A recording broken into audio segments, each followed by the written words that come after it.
Las críticas y la regla de oro. No juzguéis para que no seáis juzgados.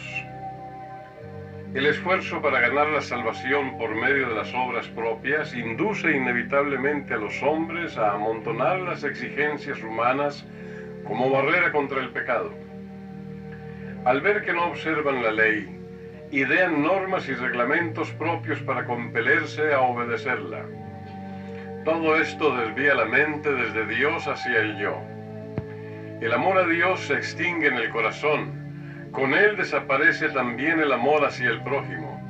Los defensores de tal sistema humano, con sus múltiples reglas, se sentirán impulsados a juzgar a todos los que no logran alcanzar la norma prescrita en él. El ambiente de críticas egoístas y estrechas ahoga las emociones nobles y generosas y hace de los hombres espías despreciables y jueces ególatras. Dijo Jesús: no juzguéis para que no seáis juzgados. Quería decir, no os consideréis como normas, no hagáis de vuestras opiniones y vuestros conceptos del deber, de vuestras interpretaciones de las Escrituras, un criterio para los demás, ni los condenéis si no alcanzan a vuestro ideal.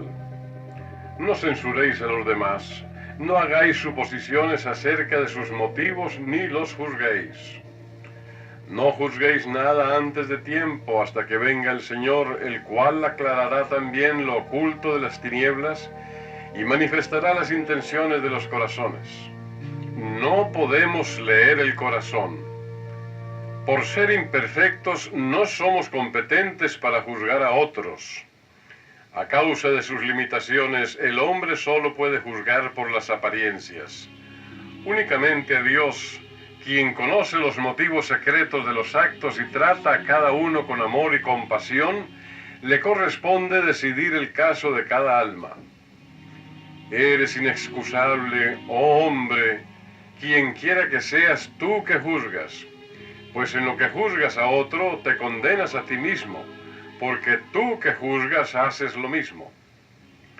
Los que juzgan o critican a los demás se proclaman culpables, porque hacen las mismas cosas que censuran en otros. Al condenar a los demás, se sentencian a sí mismos y Dios declara que el dictamen es justo. Acepta el veredicto que ellos mismos se aplican. ¿Por qué miras la paja que está en el ojo de tu hermano? La frase, tú que juzgas haces lo mismo, no alcanza a describir la magnitud del pecado del que se atreve a censurar y a condenar a su hermano. Dijo Jesús: ¿por qué miras la paja que está en el ojo de tu hermano y no echas de ver la viga que está en tu propio ojo? Sus palabras describen al que está pronto para buscar faltas en sus prójimos. Cuando él cree haber descubierto una falla en el carácter o en la vida, se apresura celosamente a señalarla. Pero Jesús declara que el rasgo de carácter que se fomenta por aquella obra tan opuesta a su ejemplo resulta, al compararse con la imperfección que se critica, como una viga al lado de una paja. La falta de longanimidad y de amor mueve a esa persona a convertir un átomo en un mundo. Los que no han experimentado la contrición de una entrega completa a Dios no manifiestan en la vida el influjo enternecedor del amor de Cristo. Desfiguran el espíritu amable y cortés del Evangelio y hieren las almas preciosas por las cuales murió Cristo. Según la figura empleada por el Salvador, el que se complace en un espíritu de crítica es más culpable que aquel a quien acusa, porque no solamente comete el mismo pecado, sino que le añade engreimiento y murmuración. Cristo es el único verdadero modelo de carácter, y usurpa su lugar quien se constituye endechado para los demás. Puesto que el Padre todo el juicio dio al Hijo, quien quiera que se atreva a juzgar los motivos ajenos, usurpa también el derecho del Hijo de Dios. Los que se dan por jueces y críticos se alían con el anticristo, el cual se opone y se levanta contra todo lo que se llama Dios o es objeto de culto. tanto que se siente en el templo de Dios como Dios, haciéndose pasar por Dios. Cuando los hombres alientan ese espíritu acusador, no se contentan con señalar lo que suponen es un defecto de su hermano. Si no logran por medios moderados inducirlo a hacer lo que ellos consideran necesario, recurrirán a la fuerza. En cuanto les sea posible, obligarán a los hombres a conformarse a su concepto de lo justo. Esto es lo que hicieron los judíos en los tiempos de Cristo y lo que ha hecho la Iglesia cada vez que se apartó de la gracia de Cristo. Al verse desprovista del poder del amor, buscó el brazo fuerte del Estado para imponer sus dogmas y ejecutar sus decretos.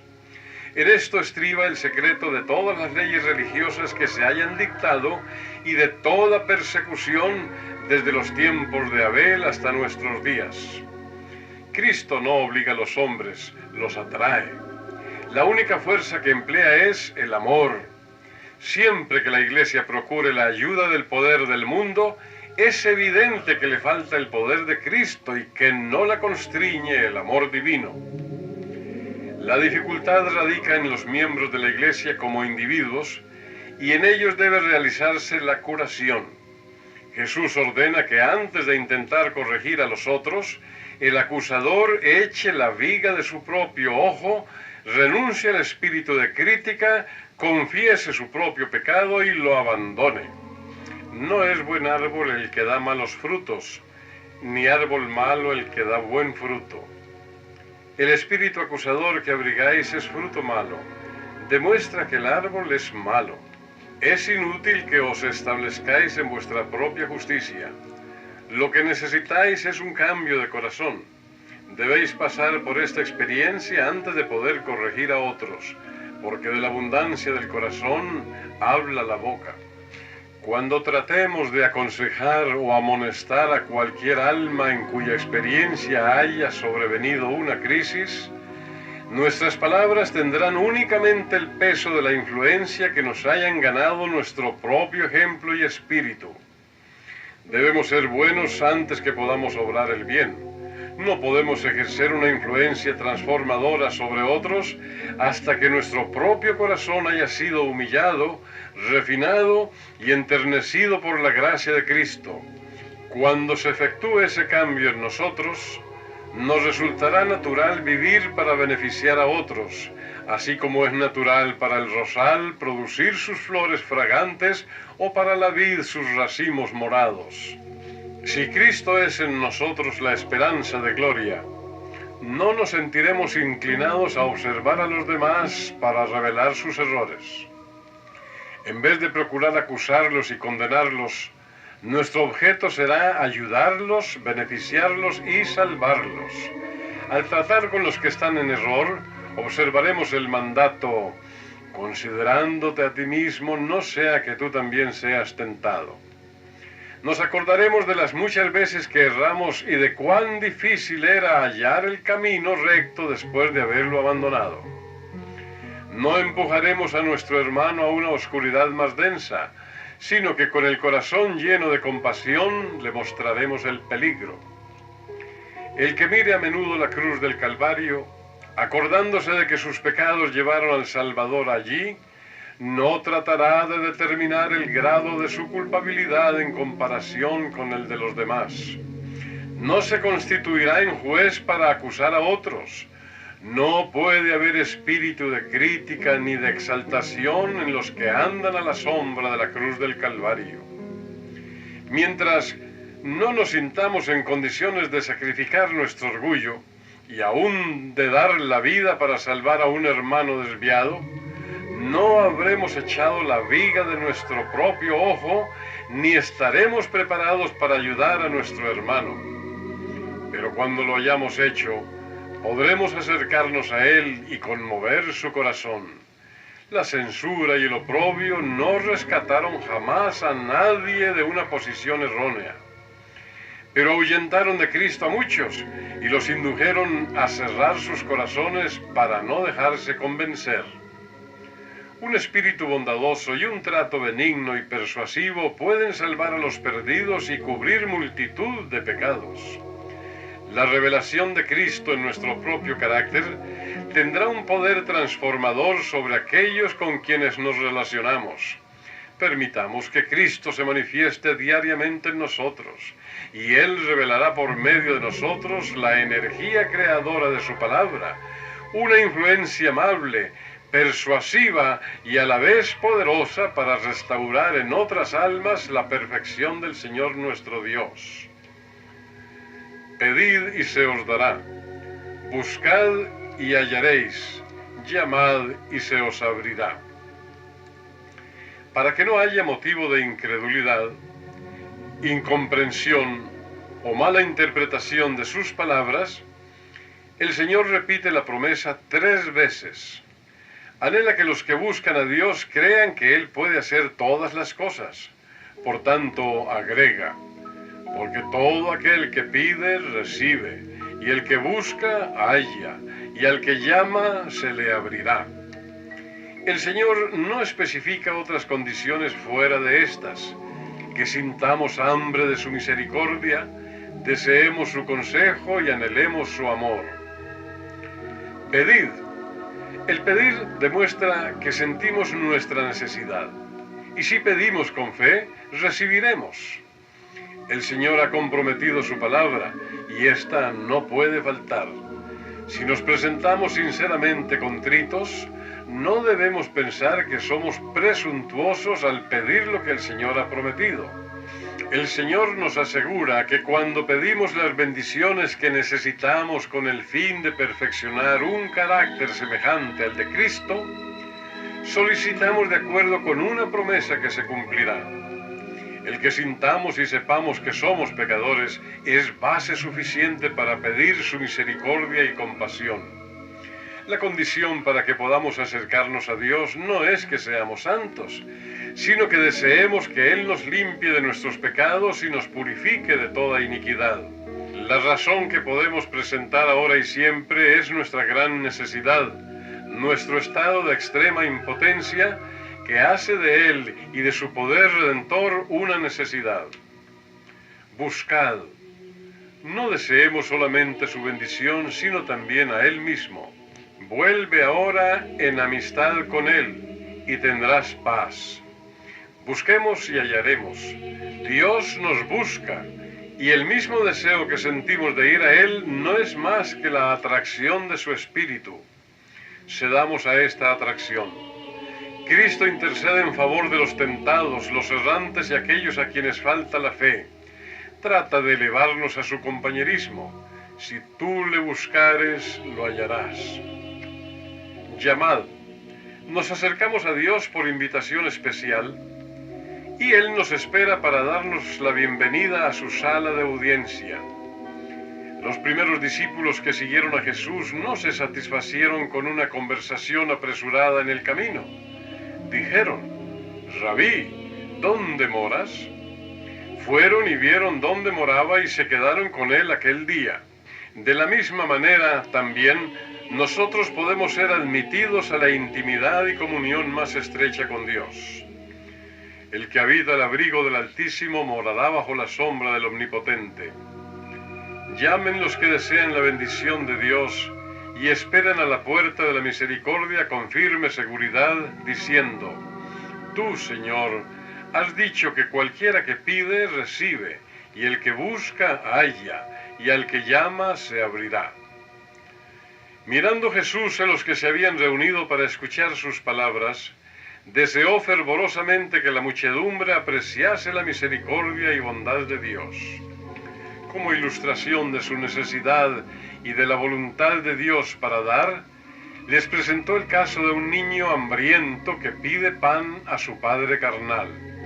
¿Qué hombre hay de vosotros, dijo, que si su hijo le pide pan, le dará una piedra? Apela a la afección tierna y natural de un padre para con su hijo y luego dice, pues si vosotros siendo malos sabéis dar buenas dádivas a vuestros hijos, ¿cuánto más vuestro Padre que está en los cielos dará buenas cosas a los que le piden? Ningún hombre con corazón de padre abandonaría a su hijo que tuviera hambre y le pidiese pan.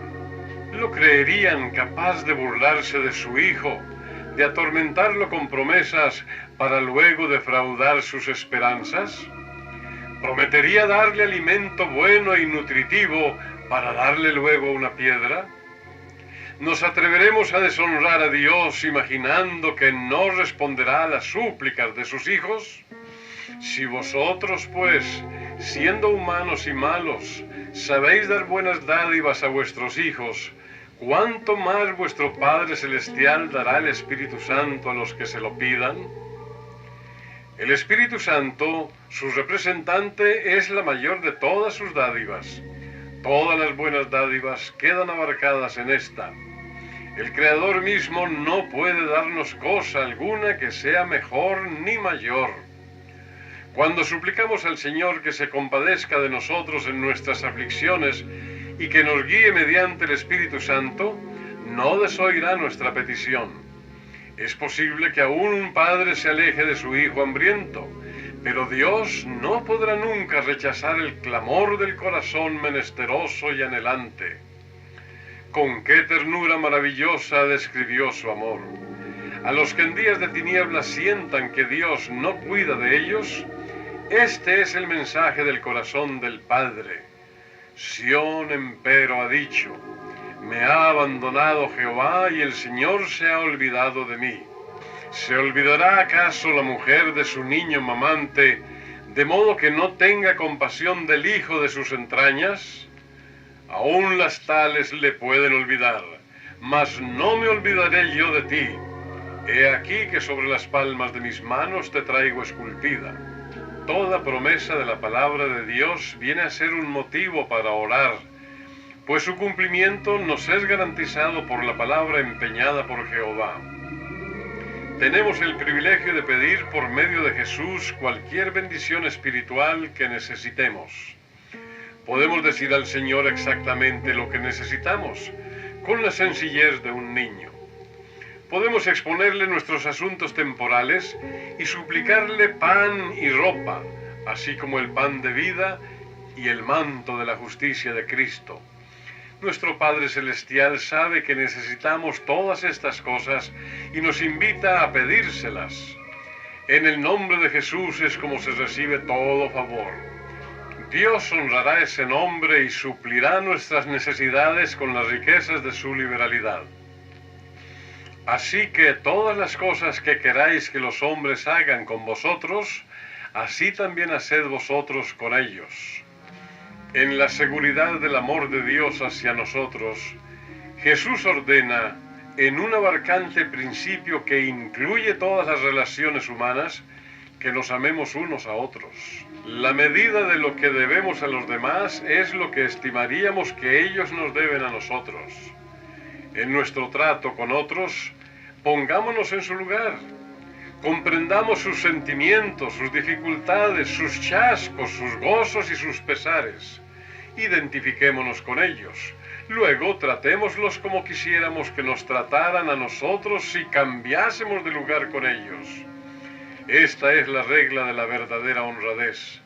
Es otra manera de expresar esta ley: amarás a tu prójimo como a ti mismo. Es la médula de la enseñanza de los profetas, un principio del cielo. Se desarrollará en todos los que se preparan para el sagrado compañerismo con él. La regla de oro es el principio de la cortesía verdadera, cuya ilustración más exacta se ve en la vida y el carácter de Jesús. ¡Oh, qué rayos de amabilidad y belleza se desprendían de la vida diaria de nuestro Salvador!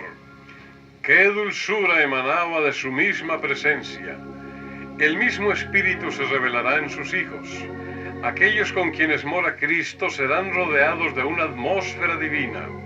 Sus blancas vestiduras de pureza difundirán la fragancia del jardín del Señor. Sus rostros reflejarán la luz de su semblante, que iluminará la senda para los pies cansados e inseguros. Nadie que tenga el ideal verdadero de lo que constituye un carácter perfecto dejará de manifestar la simpatía y la ternura de Cristo. La influencia de la gracia debe ablandar el corazón, refinar y purificar los sentimientos, impartir delicadeza celestial y un sentido de lo correcto. todavía hay un significado mucho más profundo en la regla de oro. Todo aquel que haya sido hecho mayordomo de la gracia múltiple de Dios está en la obligación de impartirla a las almas sumidas en la ignorancia y la oscuridad, así como si él estuviera en su lugar, desearía que se la impartiese. Dijo el apóstol Pablo: a griegos y a no griegos, a sabios y a no sabios soy deudor, por todo lo que hemos conocido del amor de Dios y recibido de los ricos dones de su gracia por encima del alma más entenebrecida y degradada del mundo, estamos en deuda con ella para comunicarle esos dones. La medida de la regla de oro es la verdadera norma del cristianismo, y todo lo que no llega a su altura es un engaño. Una religión que induce a los hombres a tener en poca estima a los seres humanos, a quienes Cristo consideró de tanto valor que dio su vida por ellos. Una religión que nos haga indiferentes a las necesidades, los sufrimientos o los derechos humanos es una religión espuria. Al despreciar los derechos de los pobres, los dolientes y los pecadores, nos demostramos traidores a Cristo. El cristianismo tiene tan poco poder en el mundo porque los hombres aceptan el nombre de Cristo, pero niegan su carácter en sus vidas. Por estas cosas el nombre del Señor es motivo de blasfemia. Acerca de la Iglesia Apostólica perteneciente a la época maravillosa en que la gloria del Cristo resucitado resplandecía sobre ella, leemos que ninguno decía ser suyo propio nada de lo que poseía, que no había entre ellos ningún necesitado, que con gran poder los apóstoles daban testimonio de la resurrección del Señor Jesús y abundante gracia era sobre todos ellos. Y, además, que perseverando unánimes cada día en el templo y partiendo el pan en las casas, comían juntos con alegría y sencillez de corazón, alabando a Dios y teniendo favor con todo el pueblo. Y el Señor añadía cada día a la iglesia los que habían de ser salvos. Podemos buscar por el cielo y por la tierra, y no encontraremos verdad revelada más poderosa que la que se manifiesta en las obras de misericordia hechas en favor de quienes necesiten de nuestra simpatía y ayuda. Tal es la verdad como está en Jesús. Cuando los que profesan el nombre de Cristo practiquen los principios de la regla de oro, acompañará al Evangelio el mismo poder de los tiempos apostólicos.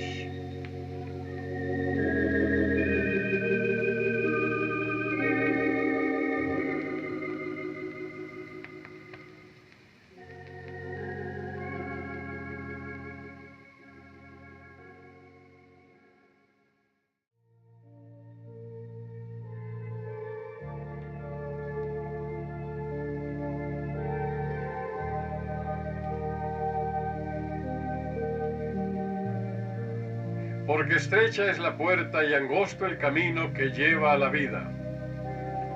En los tiempos de Cristo, los habitantes de Palestina vivían en ciudades amuralladas, mayormente situadas en colinas o montañas. Se llegaba a las puertas que se cerraban a la puesta del sol por caminos empinados y pedregosos, y el viajero que regresaba a casa al fin del día con frecuencia necesitaba apresurarse ansiosamente en la subida de la cuesta para llegar a la puerta antes de la caída de la noche. El que se retrasaba quedaba afuera. El estrecho camino ascendente que conducía al hogar y al descanso dio a Jesús una conmovedora imagen del camino cristiano. La senda que os he trazado, dijo, es estrecha.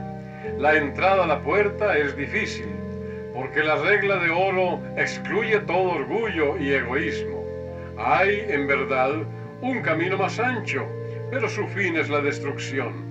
Si queréis seguir la senda de la vida espiritual, debéis subir continuamente, debéis andar con los pocos, porque la muchedumbre escogerá la senda que desciende.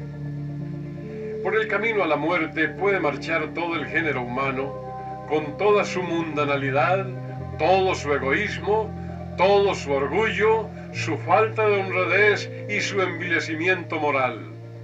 Hay lugar para las opiniones y doctrinas de cada persona, espacio para que sigan sus propias inclinaciones y para hacer todo cuanto exija su egoísmo. Para andar por la senda que conduce a la destrucción, no es necesario buscar el camino, porque la puerta es ancha y espacioso el camino, y los pies se dirigen naturalmente a la vía que termina en la muerte. Por el contrario, el sendero que conduce a la vida es angosto y estrecha la entrada. Si nos aferramos a algún pecado predilecto, hallaremos la puerta demasiado estrecha. Si deseamos continuar en el camino de Cristo, debemos renunciar a nuestros propios caminos, a nuestra propia voluntad y a nuestros malos hábitos y prácticas. El que quiere servir a Cristo no puede seguir las opiniones ni las normas del mundo. La senda del cielo es demasiado estrecha para que por ella desfilen pomposamente la jerarquía y las riquezas. Demasiado angosta para el juego de la ambición egoísta. Demasiado empinada y áspera para el ascenso de los amantes del ocio. A Cristo le tocó la labor, la paciencia, la abnegación, el reproche, la pobreza y la oposición de los pecadores. Lo mismo debe tocarnos a nosotros si alguna vez hemos de entrar en el paraíso de Dios. No deduzcamos, sin embargo, que el sendero ascendente es difícil y la ruta que desciende es fácil. A todo lo largo del camino que conduce a la muerte hay penas y castigos, hay pesares y chascos, hay advertencias para que no se continúe. El amor de Dios es tal que los desatentos y los obstinados no pueden destruirse fácilmente. Es verdad que el sendero de Satanás parece atractivo, pero es todo engaño. En el camino del mal hay remordimiento amargo y dolorosa congoja. Pensamos tal vez que es agradable seguir el orgullo y la ambición mundana, mas el fin es dolor y remordimiento. Los propósitos egoístas pueden ofrecer promesas halagadoras y una esperanza de gozo, pero veremos que esa felicidad está envenenada y nuestra vida amargada por las expectativas fincadas en el yo. Ante el camino descendente, la entrada puede relucir de flores, pero hay espinas en esa vía.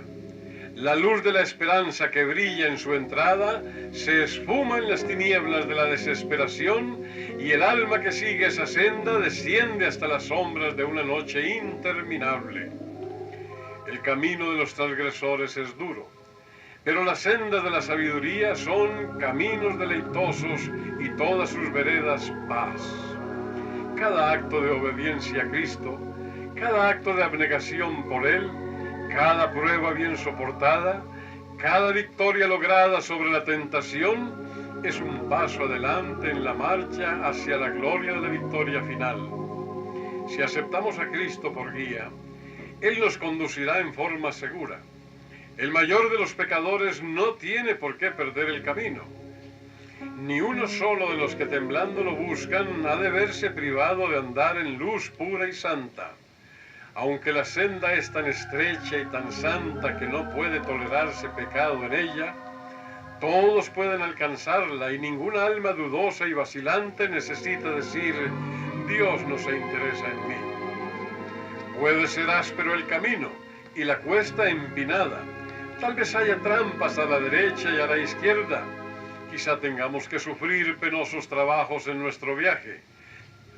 Puede ser que cuando estemos cansados y anhelemos descanso, tengamos que seguir avanzando, que cuando nos consuma la debilidad, tengamos que luchar, o que cuando estemos desalentados, debamos esperar aún, pero con Cristo como guía, no dejaremos de llegar al fin al anhelado puerto de reposo. Cristo mismo recorrió la vía áspera antes que nosotros y allanó el camino para nuestros pies. A lo largo del áspero camino que conduce a la vida eterna, hay también manantiales de gozo para refrescar a los fatigados. Los que andan en las sendas de la sabiduría se regocijan en gran manera, aún en la tribulación. Porque aquel a quien ama su alma marchará invisible a su lado. A cada paso hacia arriba disciernen con más claridad el toque de su mano. Vívidos fulgores de la gloria del invisible alumbran su senda, y sus himnos de loor, entonados en una nota aún más alta, se elevan para unirse con los cánticos de los ángeles delante del trono.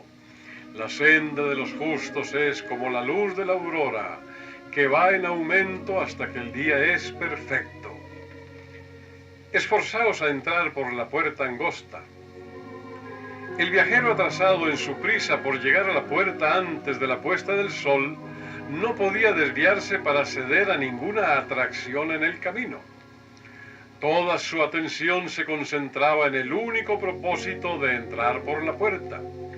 La misma intensidad de propósito, dijo Jesús, se requiere en la vida cristiana.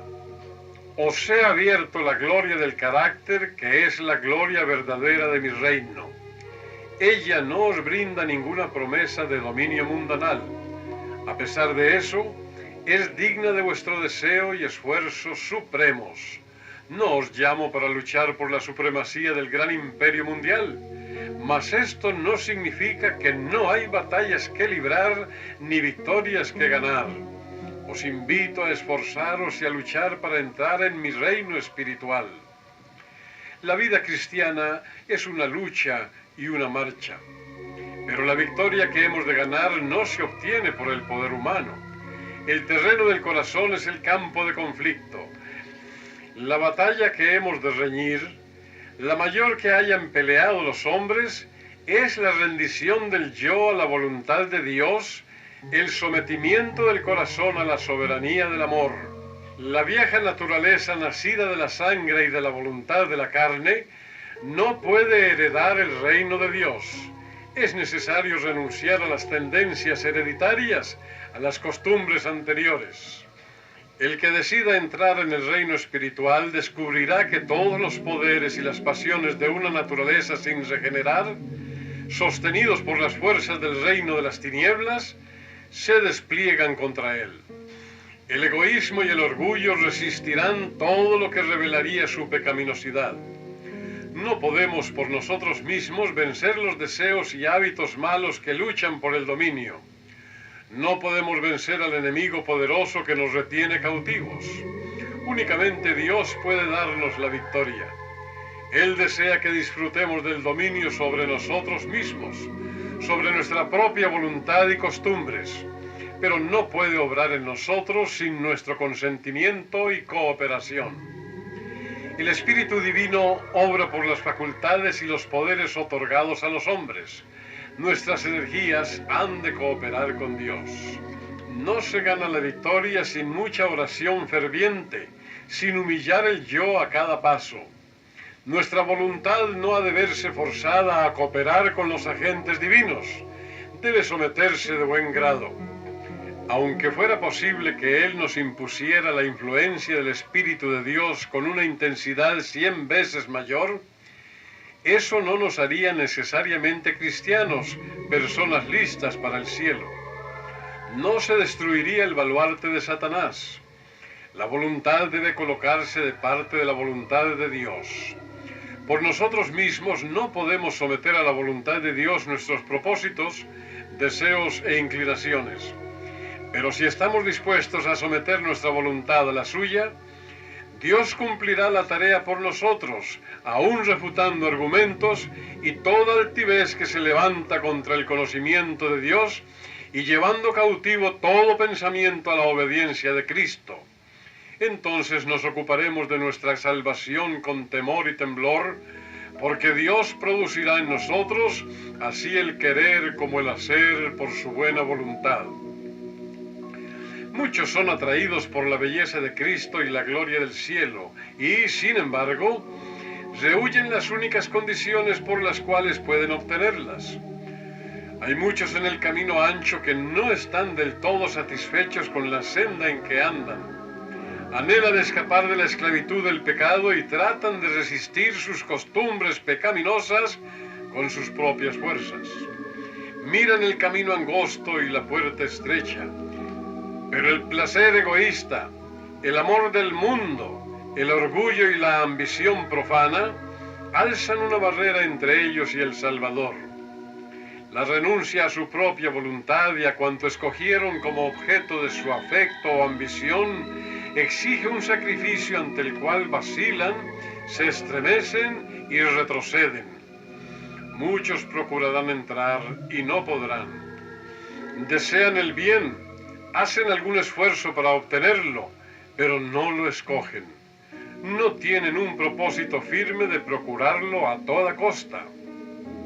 Nuestra única esperanza, si queremos vencer, radica en unir nuestra voluntad a la de Dios y trabajar juntamente con Él hora tras hora y día tras día. No podemos retener nuestro espíritu egoísta y entrar en el reino de Dios. Si alcanzamos la santidad, será por el renunciamiento al yo y por la aceptación del sentir de Cristo. El orgullo y el egoísmo deben crucificarse. ¿Estamos dispuestos a pagar lo que se requiere de nosotros? ¿Estamos dispuestos a permitir que nuestra voluntad sea puesta en conformidad perfecta con la de Dios? Mientras no lo estemos, su gracia transformadora no puede manifestarse en nosotros. La guerra que debemos sostener es la buena batalla de la fe. Por lo cual también trabajo, dijo el apóstol Pablo, luchando según la potencia de Él, la cual actúa poderosamente en mí. Guardaos de los falsos profetas. Surgirán por doquiera maestros de falsedades para apartarnos del camino angosto y de la puerta estrecha. Guardaos de ellos, aunque estén ocultos en ropajes de ovejas, por dentro son lobos feroces. Da Jesús una prueba por la cual pueden distinguirse los maestros falsos de los verdaderos. Por sus frutos los conoceréis.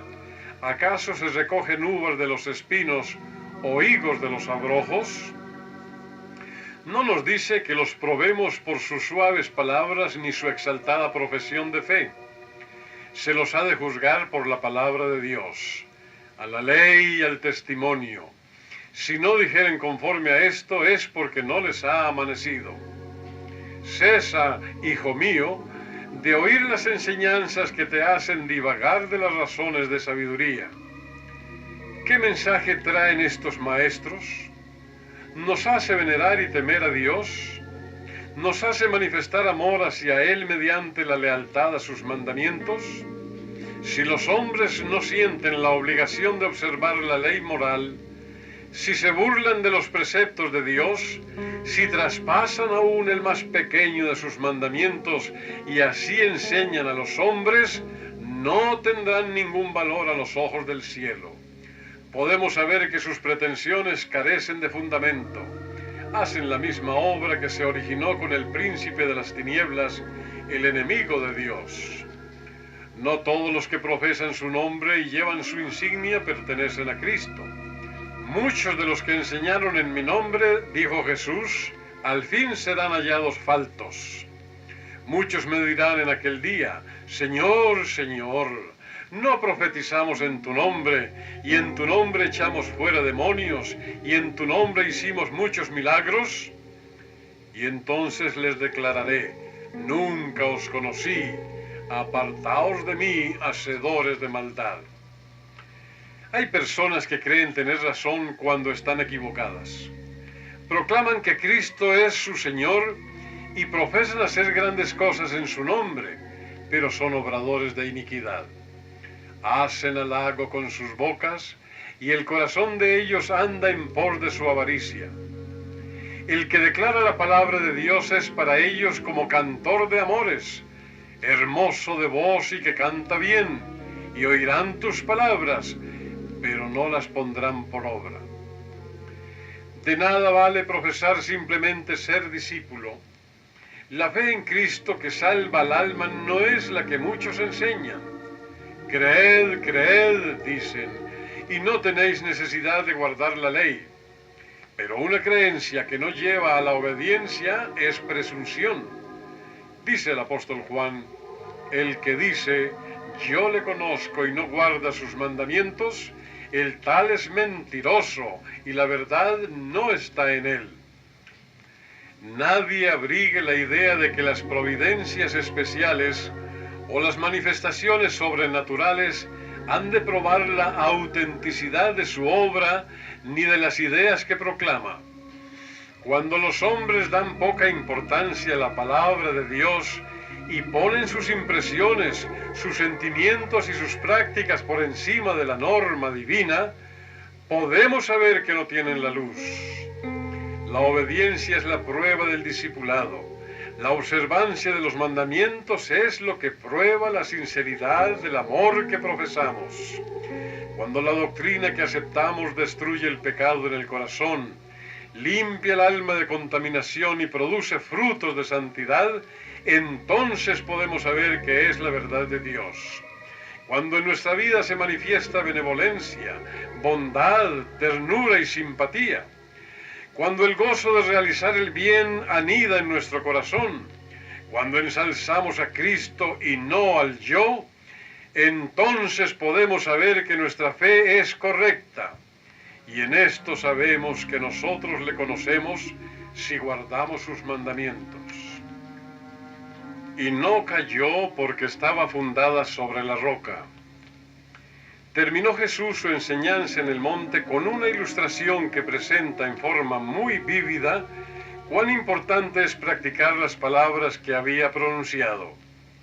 Entre la muchedumbre que se aglomeraba alrededor del Salvador, eran muchos los que se habían pasado la vida cerca del mar de Galilea. Mientras escuchaban las palabras de Cristo, sentados en la ladera, podían ver los valles y los barrancos por los cuales corrían hacia el mar los arroyos de las montañas. A menudo estos arroyos desaparecían completamente en el verano y quedaba solamente un canal seco y polvoriento. Pero cuando las tempestades del invierno se desencadenaban sobre las colinas, los ríos se convertían en furiosos y bramadores torrentes que algunas veces inundaban los valles y arrasaban todas las cosas en su riada irresistible. Entonces era frecuente que fuesen arrasadas las chozas levantadas por los labriegos en la verde llanura, donde no parecían correr peligro. Pero en lo alto de las cuestas había casas edificadas sobre la roca. En algunos sectores del país las viviendas se construían enteramente de piedra y muchas habían resistido 1000 años de tempestades. Para edificar esas casas había que trabajar en medio de dificultades. Llegar a ellas no era fácil. Su posición parecía menos atractiva que la verde llanura, pero estaban fundadas sobre la roca, y el viento, la riada y la tempestad las atacaban en vano. El que recibe las palabras que os he hablado y las convierte en el cimiento de su carácter y su vida, dijo Jesús, es como los que construyen su casa sobre la roca. Siglos antes, el profeta Isaías había escrito: la palabra del Dios nuestro permanece para siempre. Y Pedro, años después de que se pronunciara el Sermón del Monte, al citar estas palabras de Isaías, añadió: y esta es la palabra que por el Evangelio os ha sido anunciada.